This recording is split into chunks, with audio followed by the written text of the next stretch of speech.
이 황제 수용 생활 이 자료를 공개한 정의당의 노회찬 의원 직접 전화 연결해 보겠습니다. 의원님 오래 기다렸습니다. 안녕하십니까? 네, 안녕하십니까?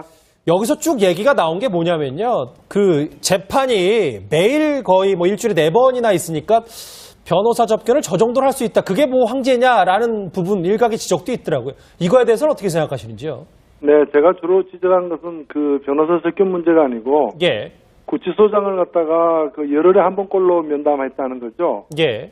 저도 과거에 한 3년 있어봤습니다만은 단 한 번도 구치소장 면담을 한 적이 없는데 구치소장을 열흘 간격으로 면담하는 게 이게 범상치 않은 일이라는 얘기고요. 예. 그다음에 변호사 접견은 그 재판받는 사람들이 변호사 접견할 권리가 있습니다. 예, 그리고 법적으로 제한도 없고요. 문제는 이 제도가 어떻게 악용되고 있느냐, 수용 생활을 갖다가 면피하는 방편으로 악용되고 있는 건 알려진 사실이고요. 예. 그래서 변호사 접견이 필요하지 않은 상태에서도 변호사가 접견 오게 해가지고 변호사 접견실에서 이렇게 좀 더 안락한 그 시설에서 대화를 나눌 상대가 있는 그런 점까지 활용해가지고 이 제도가 악용되고 있는 거는 그동안에 많은 어떤 재벌 일가라거나 이런 사람들이 이제 이걸 악용했던 데서 드러난 바가 있거든요. 예. 그래서 이런 것이 이제 박근혜 전 대통령 경우에도 사실 재판받는 날은 변호인 접견할 시간도 없습니다. 예. 그래서 재판받는 날 빼고 공휴일 빼면 하루에 2번 이상 하는 셈이 되거든요. 그리고 박근혜 전 대통령만 이런 게 아니라 나머지 사람들 이재용, 김기춘, 최순실 공이 다 마찬가지입니다. 오히려 박근혜 대통령은 그 사람들에 비해서는 변호사 접견을 덜 한 편이에요. 그렇더라고요. 예. 그래서 제가 이 제도가 좀 다소 남용되거나 악용되고 있는 측면을 지적한 것입니다. 예, 노 대표님 저희 이제 이야기를 나눠보니까 특혜와 특별관리는 어쩌면 종이 한 장 차이다 이런 의견들이 있었는데 네. 가장 중요한 부분이 이걸 것 같아요. 박 전 대통령과 구치소장의 면담, 그 내용과 시간, 길이 뭐 이런 것도 알고 계신가요? 그걸 갖다가 지금 구치소 쪽에 요구하고 있습니다. 예. 근데 바로 자료는 공개를 안 하나 보죠? 구치소 측에서 제가 지금 받은 자료를 공개한 것이고요. 지금 말씀하신 내용은 추가 요구해가지고 아직 자료가 도달하지 않은 부분입니다. 예, 노 대표님 그런 말씀처럼 횟수가 아니라 만약에 그 면담 내용과 길이가 상당히 길었고 뭐 거의 하루 종일 상주했다 한다면 그 얘기가 저희가 아니고요. 면담 횟수가 아마 대한민국 지금 구치소에 한 4만 명 이상이 지금 갇혀 있는데 예. 그 중에 구치소장 면담한 사람이 어느 구치소든 구치소장 면담한 사람이 0.01%도 안 됩니다. 예. 그런데 이제 박근혜 전 대통령 같은 경우에 열흘 간격으로 구치소장 면담한 거 있죠. 예, 네. 이런 부분들이 왜 면담했으면 사유가 밝혀져야 되고 상식적으로 납득하지 않는 그런 특별한 대우를 받고 있는 건 사실이라는 거죠. 그 말씀 중에 물론 아까 노회찬 대표님께서 3년 수감 중에 한 번도 구치소장을 면담 안 해놨다고 하셨잖아요. 네. 근데 뭐 노회찬 의원님은 전직 대통령이 아니셨으니까 그럴 수도 있고 만약에 이게 전 대통령에 대한 예우라는 의견 어느 정도 열흘에 한 번 그리고 노태우 전 대통령의 전두환 전 대통령도 이 정도 면담을 했다라는 의견에 대해서는 어떻게 생각하십니까?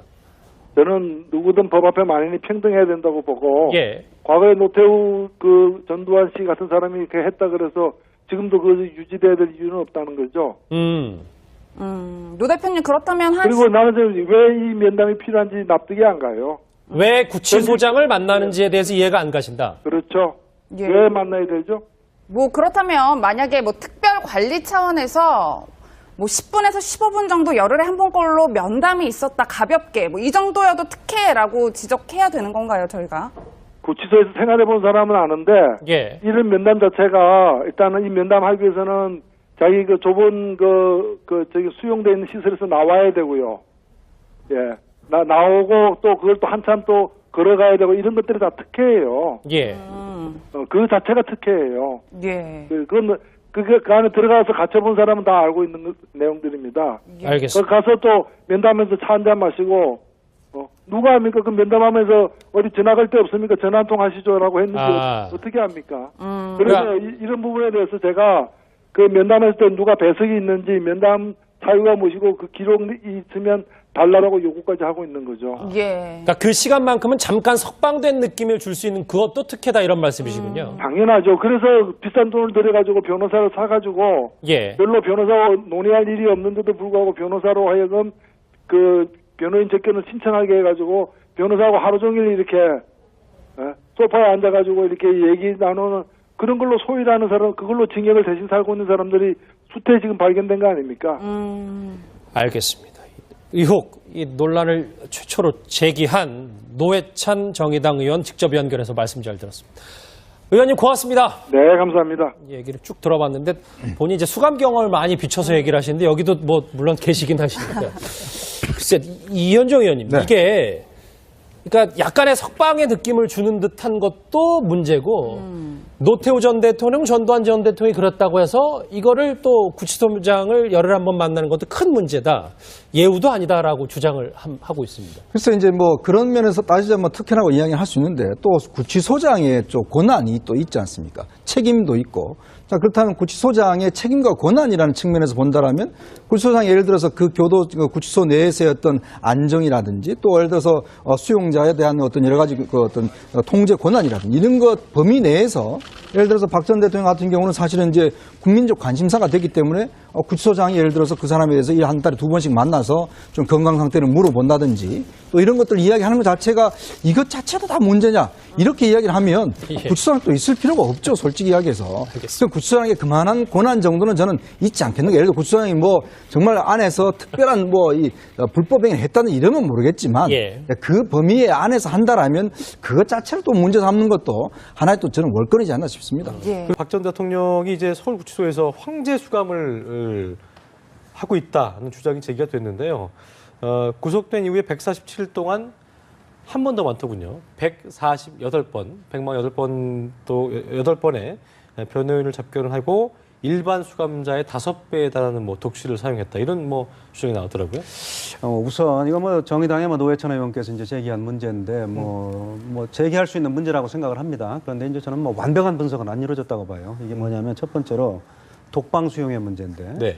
독방에는 왜 수용을 하냐면은 일단 공범들하고는 분리를 해야 돼요. 말을 맞출 염려가 있기 때문에 그 우려가 있고 그 다음에 이제 또 한편으로는 워낙 사회적인 관심을 끌고 유명 인물이다 보니까 다른 수용자들과 한 방에 수용했을 경우에 잘못하면 불미스러운 일이 일어날 수 있단 말입니다. 그렇기 때문에 독방에 수용을 하는 거예요. 그런데 문제는 일반 수용자들은 뭐 새우잠을 자는 뭐 이렇게 좁은 데 수용이 돼 있는데 너무 넓은 데 있단 말이에요. 그래서 이 부분은 저는 앞으로는 좀 독방을 좀 줄이고 일반 수용자들의 방을 좀 넓히는 그럴 필요성이 있다 이렇게 생각을 하고요. 그다음에 이제 두 번째는 접견을 왜 그렇게 자주 했느냐 이 문제인데 이거는 조금 포인트가 좀 달라요. 뭐냐면 우리 형의 집행 및 수용자의 처우에 관한 법률에 의하면은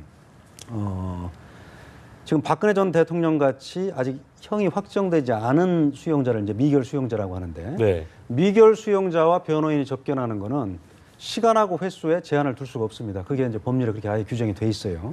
정당한 거예요. 그런데 문제는 이제 변호사들이 이걸 악용해서 집사 노릇을 하는 경우가 있어요. 변론에 뭐 관계도 없는 건데 그냥 괜히 시간만 때우거나 아니면은 밖에 있는 부당한 뭐 어떤 뭐 전달상을 전달해 준다거나 이거를 규제를 해야 됩니다.